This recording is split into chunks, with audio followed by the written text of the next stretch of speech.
नमस्कार दोस्तों, मैं रामू कुमार यादव एजुकेशन क्लासेस रामू में आपका स्वागत करता हूं। दोस्तों, आज मैं एक बहुत ही महत्वपूर्ण सीरीज के साथ आज मैं पहला वीडियो बनाने जा रहा हूं हिंदी के साहित्य। ठीक, हिंदी का जो साहित्य का टॉपिक है उसका मैं वीडियो आज से स्टार्ट कर दिया हूं और मैं लगभग 6 से 7 वीडियो में मैं जो हिंदी का पूरा साहित्य है उसको समाप्त कर दूंगा। तो अगर ऐसे ही वीडियो आप पाना चाहते हैं, अगर आप जूनियर सुपर टेट भर्ती की तैयारी करते हैं या किसी भी पीजीटी टीजीटी की तैयारी करते हैं, तो आप हमारे चैनल को सब्सक्राइब करें, लाइक करें, शेयर करें। और मैं 10 से 15 मिनट की वीडियो होगी और 6 से 7 वीडियो में मैं पूरा हिंदी साहित्य समाप्त कर दूंगा। तो चलिए एकदम बेसिक से स्टार्ट करते हैं हिंदी साहित्य का इतिहास। तो देखिए, हिंदी साहित्य जो जूनियर सुपर टेट की भर्ती उसमें 100 नंबर का हिंदी का सिलेबस होगा और 50 नंबर का जो है जीके जीएस है, तो वो अलग पार्ट है। तो उसकी भी अलग से हम करंट अफेयर की वीडियो अलग से लेकर आएंगे। लेकिन जो हिंदी का साहित्य टॉपिक है, हिंदी में जो साहित्य का पोर्शन है उसको मैं उठाया हूँ और मतलब कि 6-7 वीडियो में मैं पूरा हिंदी का साहित्य खत्म कर दूंगा, एकदम ये समझिएगा। और 15 से 20 मिनट की वीडियो होगी, ज़्यादा लंबी वीडियो नहीं होगी। तो आप इस वीडियो को जरूर देखें, लाइक करिएगा, शेयर करिएगा। तो चलिए हम सीधे अपने पॉइंट पर चलते हैं। देखिए, हिंदी का साहित्य का विभाजन, हिंदी के साहित्य का विभाजन की अगर हम बात करें तो 4 भागों में बांटा जाता है। आचार्य रामचंद्र शुक्ल के अनुसार अगर हम बात करें तो हिंदी के साहित्य को 4 भागों में बांटा जाता है। पहला आदिकाल, आदिकाल को वीरगाथा काल भी कहते हैं। पूर्व मध्यकाल, पूर्व मध्यकाल को भक्ति काल कहते हैं। और तीसरा है उत्तर मध्यकाल और उसको रीति काल के नाम से जानते हैं। और लास्ट वाला है आधुनिक काल, इसको गद्य काल के नाम से जानते हैं। अब चलिए आगे चलते हैं। तो हिंदी साहित्य को 4 खंडों में विभाजित किया जाता है। तो चलिए कौन कौन से खंड है आगे हम देख लेते हैं। आगे खंड है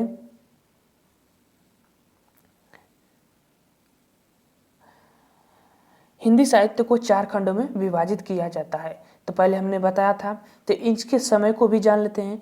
आदिकाल, आदिकाल को वीरगाथा काल कहा जाता है और इसका समय 1050 से 1375 ईस्वी माना जाता है।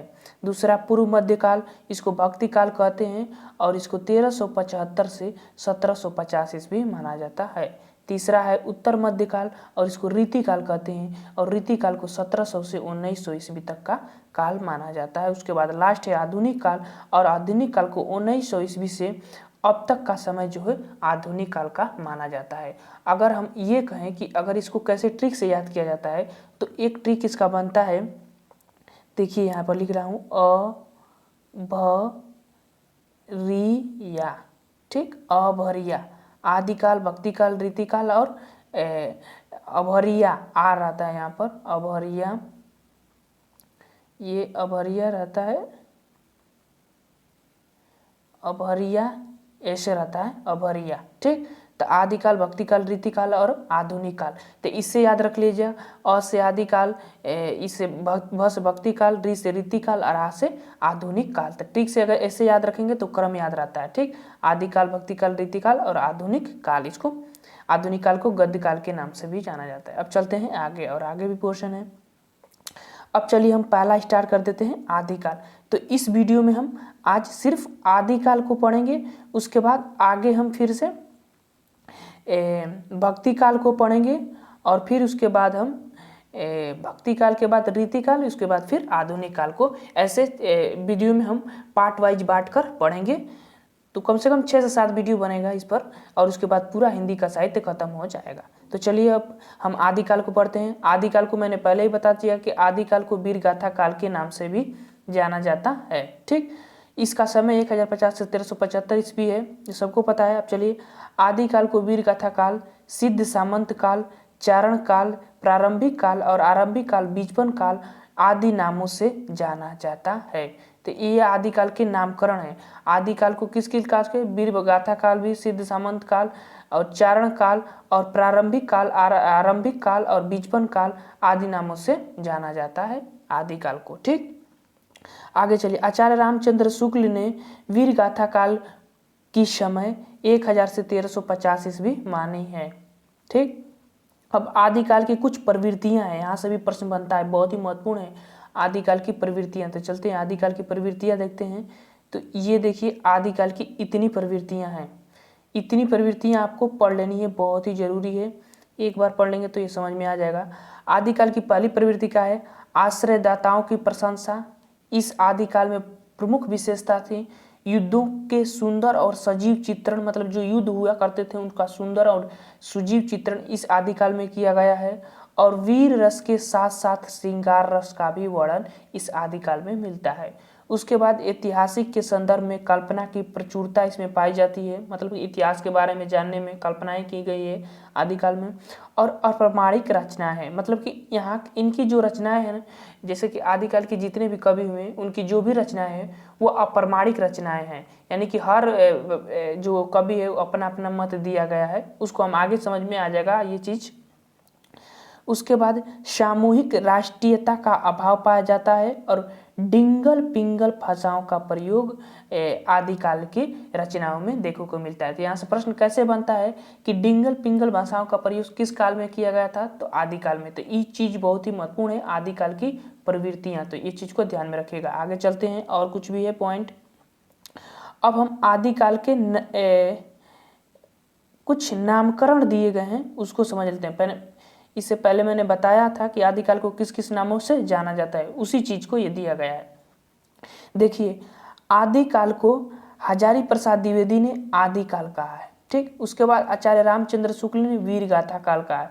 उसके बाद विश्वनाथ प्रताप प्रसाद मिश्र ने वीर काल कहा है आदिकाल को। राहुल संस्कृतियां ने सिद्ध सामंत काल कहा है। और गणपति चंद्र शुक्ल ने आरंभिक काल कहा है, मिश्र बंधु ने प्रारंभिक काल कहा है, ठीक। और महावीर प्रसाद द्विवेदी ने बीजपन काल इसको कहा है। अब चलिए आगे क्या है, महावीर प्रसाद द्विवेदी। उसके बाद आते हैं डॉक्टर राम कुमार वर्मा और एवं ग्रियर्सन ने इसको चारण काल कहा है। तो ये थे कुछ महत्वपूर्ण आदिकाल के प्रमुख जो कवि हैं, उन्होंने इसको नाम दिया कहे आदिकाल का नाम दिया है। तो मैं आशा करता हूँ कि इतना समझ में आ गया होगा कि आदिकाल का किस किस नामों से जाना जाता है। इसको अगर ट्रिक से याद करना है तो इनके नाम को इस नाम से जोड़ना पड़ता है, ठीक। जैसे कि हजारी प्रसाद द्विवेदी, तो हजारी हजारों साल यानी आदिकाल, यानी कि प्रारंभ से आदिकाल से, तो हजारी प्रसाद द्विवेदी ने कहा, हजारी प्रसाद द्विवेदी ने आदिकाल कहा आदिकाल को। आचार्य रामचंद्र शुक्ल, रामचंद्र क्या थे? वीर थे, वीर योद्धा थे रामचंद्र, तो वीर गाथा काल कहा। ऐसे ट्रिक से जोड़ना पड़ता है अपने तरफ से, आप लोग जोड़ेंगे तो याद हो जाएगा, अपने आप इसको जोड़ लीजिएगा, ठीक। चलिए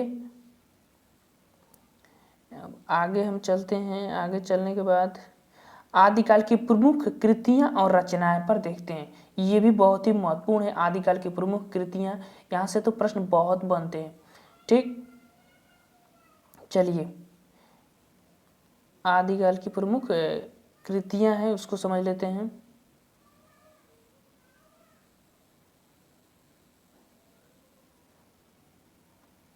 कौन कौन सी? पहला कवि है दलपति विजय। देखिए दलपति विजय आदिकाल के प्रमुख है, इन्होंने खुमार रासों की रचना की है। दलपति विजय किसकी रचना की है? तो खुमार रासों की रचना किया है, ठीक। उसके बाद आगे जाने पर हमने चंद्रबरदाई पृथ्वीराज रासो की रचना किसने की है? चंद्रबरदाई ने किया है। अब इसको जो चंद्रबरदाई जो रचना पृथ्वीराज रासो किए हैं, इसको ब्रज भाषा में रचना की है, और इन्होंने हिंदी का प्रथम महाकाव्य पृथ्वीराज रासो को कहा जाता है। और जब इनको रचना को प्रथम महाकाव्य कहा जाता है तो इनको भी हिंदी के प्रथम महाकाव्यकार चंद्रबरदाई को कहा जाता है। अब आगे चलते हैं। आगे चलने के बाद हमको तीसरा मिलता है नरपति नाल ने इन्होंने बीशलदेव रासो की रचना किया है। किसकी रचना की है? बीशलदेव रासो की रचना किया है। आगे चलिए, बीशलदेव रासो हो गया। अब हम आ जाते हैं यहाँ पर, देखिए जगनिक भी आदिकाल के प्रमुख कवि हैं, और इन्होंने पलमार रासो की रचना की है। इसको आलखंड या आलाखंड के नाम से जाना जाता है। महोबा के दो व्यक्ति अल्लाह और रुदल का इसमें वर्णन है, ठीक, वीरता का वर्णन है। तो ये जगनिक ने इसको रचना की। उसके बाद शांडधर का नाम आता है, और इन्होंने हमीर रासो की रचना की। ये चीज़ बहुत ही महत्वपूर्ण है, तो याद रखिएगा। ये सब यहाँ सब पूछेगा कि हमीर रासो की रचना किसकी है? तो शांडधर की रचना है, तो ऐसे याद रखिएगा। आगे चलिए, नल सिंह भाट, नल सिंह भाट की कौन सी रचना है? विजय पाल रासु इनकी रचना है। उसके बाद विद्यापति, विद्यापति की रचना है कीर्तिलता, कीर्ति पटाखा और पदावली है और लिखनावली, निखलावली इनकी ये रचनाएं हैं विद्यापति की। ठीक, ये दो आगे की जो रचनाएं हैं अवध भाषा में है और पदावली ये जो है रचना ये अवध और ये मैथिली भाषा में है, मैथिली भाषा में ये रचा गया। ठीक, इसको विद्यापति को मैथिली के कोकिल नाम से जाना जाता है। ठीक, आगे चलते हैं, सरापा, सरापा की रचना है दोहा कोश, ये तो बहुत ही महत्वपूर्ण है, दोहा कोश बहुत पूछा जाता है। ठीक, तो सरापा की कौन सी रचना है? दोहा कोश। तो इन सभी रचनाओं को याद रखिएगा अपने हिसाब से, जिस तरह आप याद करते हैं, हर चीज़ की अलग अलग ट्रिक बनानी पड़ती है। अब आगे हमने सरापा पढ़ लिया था, सरापा का दोहा कोश। उसके बाद स्वयंभू, स्वयंभू का नाम आता है, स्वयंभू जो है पाउम चरी रीठ रेणिमी चरु और अरिष्ट नेमी के चरित्र के नाम से भी जाना जाता है। तो स्वयंभू की ये रचना है, तो इस रचना को ध्यान रखिएगा। आगे चलते हैं, 10वां नंबर है केदार भट्ट या भट्टे केदार, इनको नाम को ये दो नामों से जाना जाता है, केदार भट्ट या भट्टे केदार के नाम से। इन्होंने जयचंद्र प्रकाश की रचना किया है। उसके बाद आता है 11वां नंबर पर अब्दुल रहमान, अब्दुल रहमान ने संदेश राक्षक नामक ग्रंथ की रचना इन्होंने किया है। अब चलते हैं आगे, और आगे है विजय सेन सूरी, विजय सेन सूरी ने रेवंतगिरी रास की रचना किया है। और जिन धर्म सूरी जो है वह स्थूल भद्र रास की रचना की है। अब देखिए यहाँ पर हर रचनाओं में रास रास लिखा रहता है, तो यहाँ से एक और भी प्रश्न बनता है कि आदिकाल में किस ग्रंथों की प्रधानता थी? तो रास ग्रंथों की प्रधानता थी, याद रखिएगा, रास ग्रंथों की आदिकाल में प्रधानता थी, ये भी प्रश्न बनता है।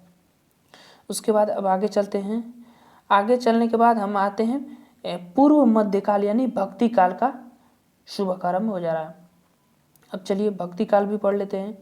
भक्ति काल को हमने बताया था कि पूर्व मध्यकाल भक्ति काल 1350 से 1750 ईस्वी को भक्ति काल के नाम से जाना जाता है।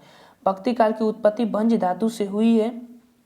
भक्ति शब्द का सर्वप्रथम उल्लेख श्वेतर उपनिषद में मिलता है, ये चीज याद रखिएगा, श्वेतर उपनिषद में भक्ति शब्द की सर्वप्रथम उल्लेख मिलता है। भक्ति सूत्र के आदि प्रणेता नारद मुनि को माना जाता है, भक्ति सूत्र के आदि प्रणेता। आगे चलिए, हिंदी साहित्य में भक्ति आंदोलनों का प्रारंभ दक्षिण भारत के अलवर भक्तों की परंपरा से हुआ है। इन अलवर भक्तों की संख्या कितनी थी? 12 मानी जाती है। तो याद रखिएगा, अलवर भक्तों की संख्या कितनी है? 12। ये भी प्रश्न बनता है कि अलवर भक्तों की संख्या कितनी थी? तो 12 थी। 12 अलवर। उसके बाद 12, यहाँ देखिए, यहाँ लिखा है कि 12 अलवर भक्तों के प्रथम भक्त नमलवार और या सठ कोप, एक ही चीज, एक ही व्यक्ति का नाम है, माने जाते हैं, प्रथम भक्त माने जाते हैं। जबकि महिला भक्तों में अंडाल का नाम प्रमुख है। ठीक, जिन्होंने दक्षिण भारत की मीरा कहा जाता है, इनको अंडाल।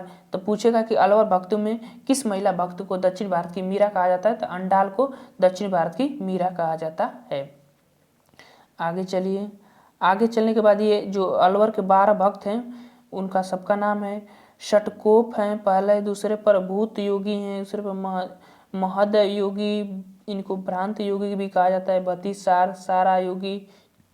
उसके बाद मधुर कवि, कुलशेखर, विष्णु चरित, गोद भक्ति, तमिलनाड आंडाल इनको कहा जाता है, भक्ति भक्तांधिरेणु और मुनिवाहन और परकाल। ये जब सब अलवर भक्तों की संख्या है 12, इनकी संख्या बताई गई। तो बस इनकी संख्या याद रखिएगा, इतना डीपली नहीं जाएगा। उसके बाद एक और क्वेश्चन है, भक्ति के आद्य आचार्य रामानुजन को माना जाता है। भक्ति के आद्य आचार्य जो है रामानुजन को माना जाता है। अब चलते हैं आगे। आगे चलने के बाद यहाँ बहुत महत्वपूर्ण है, देखिए ये बहुत महत्वपूर्ण है, ग्रियर्सन महोदय ने भक्ति काल को हिंदी साहित्य का स्वर्ण काल कहा है। तो याद रखिएगा, ये तो प्रश्न बहुत ही बनता है। ग्रियर्सन महोदय ने भक्ति काल को हिंदी साहित्य का स्वर्ण काल कहा है। उसके बाद आचार्य रामचंद्र शुक्ल ने पूर्व मध्य काल यानी कि भक्ति काल को भक्ति काल कहा है। तो भक्ति काल कौन कहा है? रामचंद्र शुक्ल ने। अब इसको कैसे याद करेंगे? देखिए, राम क्या थे? एक देवता थे, तो उन्होंने भक्ति काल को भक्ति काल कहा, ठीक, क्योंकि वो भक्ति अपना करवाना चाहते थे अपने शिष्यों में, तो भक्ति काल कहा। अब ग्रियर्सन जो है एक व्यक्ति थे, तो इन्होंने स्वर्ण काल कह दिया कि हिंदी साहित्य का स्वर्ण काल कहा जाता है भक्ति काल को। उसके बाद आचार्य रामचंद्र शुक्ल ने भक्ति काल को, देखिए ये आचार्य रामचंद्र शुक्ल दिया है यहाँ पर, आचार्य रामचंद्र शुक्ल ने पूर्व मध्य काल को भक्ति काल कहा है। आचार्य रामचंद्र शुक्ल ने भक्ति काल को स्वर्णयुग कहा है। अच्छा हाँ, इन्होंने स्वर्णयुग भक्ति काल का नाम दिया है, स्वर्णयुग नाम दिया है। अब चलते हैं आगे। भक्ति काल को दो भागों में बांटा जाता है। अब इसको देख लेते हैं। भक्ति काल को दो बांटों में बांटा जाता है। कौन कौन से? एक है, पहला है भक्ति काल सगुण काव्य धारा और दूसरा है निगुण काव्य धारा में दो भागों में बांटा जाता है। अब इनको भी दो दो भाग में बांटा गया है। आगे देखते हैं। यहाँ देखिए, यहाँ पूरा डिटेल से भक्ति काल को निगुण काव्य धारा और सगुण काव्य धारा कहा जाता है। निगुण काव्य धारा को ज्ञानाश्रय शाखा और प्रेमाश्रय शाखा, उसके बाद सगुण काव्य धारा को रामाश्रय शाखा और इसको कृष्णाश्रय शाखा कहा जाता है।